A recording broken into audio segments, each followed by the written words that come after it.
నమస్తే అండి. రాజకీయాల్లో అన్ని సందర్భాల్లో సమీకరణాలు కలిసి రావు. అందుకే రాజకీయాల్లో 1+1=2 కాదని పెద్దలు అంటుంటారు.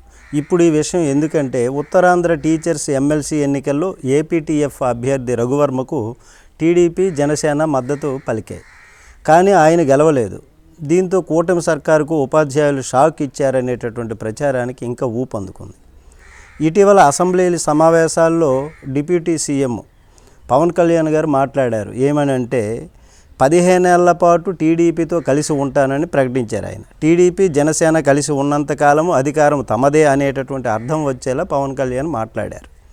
తన కారణంగా కాపు, బలిజ సామాజిక వర్గాలు టీడీపీకి అండగా ఉంటాయని, దీంతో విజయం నల్లేరుపై నడకే అన్నది పవన్ కళ్యాణ్ గారి అంచనా. పరిపాలనపై ప్రజా తీర్పు ఉంటుందన్నటువంటి ఆలోచన పవన్ కళ్యాణ్ గారికి లేదన్నది ఆయన మాటలే చెబుతున్నాయి. గ్రాడ్యుయేట్స్ ఎమ్మెల్సీ ఎన్నికల్లో ఫలితాలు కూటమికి అనుకూలంగా ఉన్నాయి. అయితే ఉపాధ్యాయ ఎమ్మెల్సీ ఎన్నికల్లో మాత్రం కూటమికి గట్టి షాక్ తగిలిందని చెప్పవచ్చు. చంద్రబాబుతో తాను కలిసి ఉన్నంత మాత్రాన సానుకూల ఫలితాలే వస్తాయనేటటువంటి భ్రమ నుంచి బయటికి రావాలనే హితబోధ ఇప్పుడు ఉత్తరాంధ్ర ఉపాధ్యాయ ఎమ్మెల్సీ ఫలితంతో ఉపాధ్యాయులు వారి అభిప్రాయాన్ని వ్యక్తం చేస్తున్నటువంటి విధంగా తెలుస్తుంది.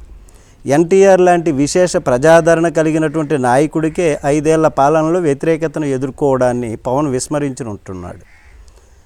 1989లో ఎన్టీఆర్ నేతృత్వంలోని టీడీపీ ఓడిపోయినటువంటి సంగతి తెలిసిందే. 2-3 పార్టీలు కలిసినంత మాత్రాన విజయం తథ్యం అనేది కేవలము భ్రమ మాత్రమే.